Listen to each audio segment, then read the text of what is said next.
வணக்கம் ஆன்மீக நண்பர்களே. இன்ஃபோ கிங் மோகன் யூடியூப் சேனல் சார்பாக உங்களை மனதார வரவேற்கின்றோம்.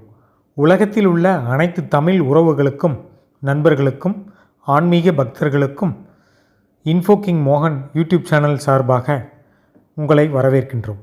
நீங்கள் உங்களுடைய ஃப்ரெண்ட்ஸ், நண்பர்கள், உறவினர்கள் அவர்களுக்கெல்லாம் இந்த சேனலை தெரியப்படுத்தி சப்ஸ்கிரைப் செய்து வைத்து கொள்ளுங்கள்.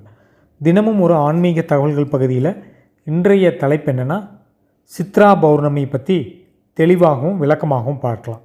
சித்ரா பௌர்ணமின்னா என்ன, அது ஏன் நம்ம அந்த அன்னைக்கு நம்ம விரதம் இருக்கிறோம், அந்த விரதத்தினால என்ன சிறப்பு அப்படிங்கிறத பார்க்கலாங்க. அதாவது ஜோதிட சாஸ்திரத்தில் சந்திரனை மிகப்பெரிய ஒரு நபராக கருதுவாங்க. அவர் மனதுக்காரகன் அப்படின்னு சொல்லுவாங்க. அவரை மதி அப்படின்னு சொல்லி குறிப்பிடுவாங்க. அந்த மதி நிறைந்த நன்னாளில் நாம் இறை வழிபாட்டை மேற்கொண்டோம்னா நமக்கு மதிப்பும் மரியாதையும் சமூகத்தில் உயர்ந்த அந்தஸ்து கிடைக்கும். மக்களை போற்றக்கூடிய வாழ்வும் அமையும். மாதந்தோறும் பௌர்ணமி வந்தாலும் சித்திரை மாதத்தில் வரக்கூடிய பௌர்ணமியை மட்டும் சித்ரா பௌர்ணமி அப்படின்னு பெயரிட்டு அழைக்கிறாங்க.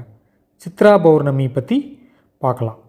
சித்திரை மாதத்தில் சூரியன் உச்சம் பெறுவதனாலையும் அந்த மாதத்தில் வரக்கூடிய பௌர்ணமி சந்திரன் முழுமை அடைவதனாலையும் இதற்கு காரணமாக சொல்கிறாங்க. அதனால தான் ராஜகிரகங்களாக விளங்கக்கூடிய சூரியனும் சந்திரனும் உச்சம் பெற்ற நிலையில் பலம் பெற்று திகழும் சித்திரை மாதத்திற்கு நமது முன்னோர்கள்லாம் முக்கியத்துவம் கொடுத்து சித்ரா பௌர்ணமி விழா கொண்டாடினாங்க. இந்த சித்ரா பௌர்ணமி விழாவானது வருடந்தோறும் இந்த மாதத்தில் சித்திரை மாதம் 29வது நாள், அடுத்த மாதம் அதாவது மே மாதம் 12ஆம் தேதி 2025ஆம் வருடத்தில் வரக்கூடிய திங்கட்கிழமை வருதுங்க. இந்த சித்திரை மாதம் 29ஆம் நாள் சித்ரா பௌர்ணமி கொண்டாடப்படக்கூடிய நிலைமையில் சித்திரகுப்தனை திருப்தி செய்வதற்காக முற்காலத்தில் எல்லாம் அன்னதானம் செஞ்சுருக்காங்க. அதனுடைய வரலாறுகள்லாம் நிறையா இருக்குது. சோழர்களும் சித்ரா பௌர்ணமியை விழாவை கொண்டாடியிருக்காங்க. மதுரையில் சித்ரா பௌர்ணமி விழா சிறப்பாக கொண்டாடப்படும். அந்த நாளில் கள்ளழகர் மதுரைக்கு எழுந்தருள்வார். சொக்கநாத பெருமானும் மீனாட்சி அம்மனும் திருக்கல்யாணம் செய்து கொள்ளக்கூடிய வைபவம் நடைபெறுங்க. இந்த சித்ரா பௌர்ணமி மாதந்தோறும் பௌர்ணமி என்று கிரிவலம் வருவதன் மூலம் நல்ல வளர்ச்சி, பொருளாதார முன்னேற்றமெல்லாம் நமது வாழ்க்கையில் ஏற்படும். நம்ம பௌர்ணமி அன்று கிரிவலத்தின் மூலம் நலம் பெறக்கூடிய விரும்புவோர் சித்ரா பௌர்ணமி அன்று இரவு மலை வலம் வருவது சிறப்பு வாய்ந்ததுன்னு சொல்கிறாங்க.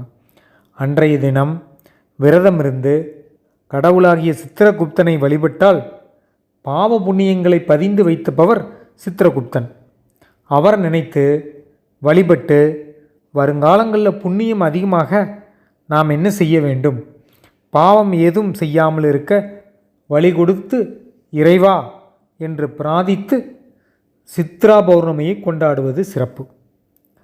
நமது இல்லத்திலேயே முழுமையாக விரதம் இருந்து சித்திரகுப்தனை வழிபட்டால் ஆயுள் விருத்தி, செல்வ விருத்தியும் கிடைக்கும், ஆதாயமும் ஆதரவும் கிடைக்கும். செட்டிநாட்டு மக்கள் பகுதியில் சித்ரா பௌர்ணமியை சிறப்பாக கொண்டாடி வீடுதோறும் விழா எடுப்பது வழக்கமாக இருக்குது. பூஜை அறையில் மூல முதற்கடவுளான விநாயக பெருமானை மையத்தில் வச்சு அருகிலேயே வெள்ளி ஏடும் எழுத்தாணியை வச்சு என்ன பண்ணுவாங்க, சித்திரகுப்தன் படியளவு என்று எழுதி அதில் வைப்பாங்க.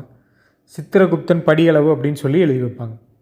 சூரியனை பார்த்து கிழக்கு நோக்கி பொங்கல் வச்சு பொங்கல் பொங்கி வடியும் பொழுது சித்திரகுப்தனை மனதில் நினச்சி வழிபடணும். சக்கரை பொங்கல், வெண்பொங்கல், பச்சரிசி கொழுக்கட்டை, இனிப்பு பலகாரங்கள்லாம் செஞ்சு இலையில் நிறைய வைத்து பழங்களில் பலாச்சுளை, திராட்சைப்பழம், மாம்பழம், முழு நொங்கு போன்றவற்றையெல்லாம் வைத்து படைக்கணும். அன்றைய தினம் வைக்கக்கூடிய குழம்பில் தட்டைப்பயிரும் மாங்காயும் சேர்த்து வைப்பது ரொம்ப நல்லது. ஜவ்வரிசி பாயாசம் வச்சு அப்பளம் சுட்டு இளநீர் போன்ற பானகங்கள்லாம் போன்றவற்றையெல்லாம் வச்சு எல்லாவற்றையும் நடுவில் கரகம் வைக்கணும். கரகம் வைத்து வழிபடணும். பௌர்ணமி விரதம் இருக்கக்கூடியவர்கள் விரதத்தை தொடங்கிய நாள் தான் சித்ரா பௌர்ணமின்னு சொல்கிறாங்க. விரதத்தை முழுமையாக கடைபிடிப்பவர்கள் இரவு நிலவு பார்த்து வழிபட்ட பின் உணவு அருந்தணும். நமக்கு எப்பொழுதெல்லாம் உணவையும் உறைவிடத்தையும் செல்வத்தையும் வழங்குவதோடு நமது பாவ புண்ணியத்தையும் பதிந்து வைத்து அடுத்த பிறவியிலையும் அனுகூலம் தரக்கூடிய சித்திரகுப்தன் கடவுளை வழிபட்டு செல்வ வளத்தை பெருக்கிக் கொள்வது தான் இந்த பௌர்ணமி வழிபாடு அப்படின்னு சொல்கிறாங்க. அதாவது சித்திரகுப்தன் இருக்கார்ல, அவருக்கு நமது பாவங்களை எல்லாம் பதிவு செய்திருக்கக்கூடிய பதிவேடு இருக்குது. அவருக்கு கோவில்கள் எங்கே இருக்குது அப்படின்னா, சித்திரகுப்தனுக்கு தமிழ்நாட்டில் காஞ்சிபுரத்தில் தனி கோவில் இருக்குது. அருப்புக்கோட்டையில் அமிர்தலிங்கேஸ்வரர் கோவிலுக்கு தனி சன்னதி இருக்குது. பிள்ளையார்பட்டி அருகில் சித்திரகுப்தனுக்கு தனி கோவில் இருக்குது. அடுத்தது பார்த்திங்கன்னா, இந்த ஆலயங்களுக்கெல்லாம் சென்று சித்திரகுப்தனை வழிபட்டு சிறப்பான வாழ்க்கையை அமைச்சு கொள்ளலாம். சித்ரா பௌர்ணமிங்கிறது அதாவது சித்திரகுப்த நாயனாருக்கு கொண்டாடப்படக்கூடிய விசேஷமான நாள். சித்திரகுப்தனுடைய பிறந்த நாள் அப்படின்னு சொல்லியும் சித்திரகுப்தனுடைய திருமண நாள் அப்படின்னு சொல்லியும் இருவேறு நம்பிக்கைகள்லாம் இருக்குது. இந்த நாளில் சைவர்கள் விரதம் இருந்து கோயில்களில் புனித இடங்கள்லையும் கஞ்சி காய்ச்சி சித்திரகுப்தனாருக்கு கதை படித்து எல்லோருக்கும் கஞ்சி கொடுப்பாங்க. இந்த நாளில் பொங்கல் வைத்து குறவை கூத்தாடி வசந்த விழாவாக கொண்டாடுவாங்க. காலப்போக்கில் சிவனுடைய சிறப்பு விழாவாக கொண்டாட தொடங்கினாங்க.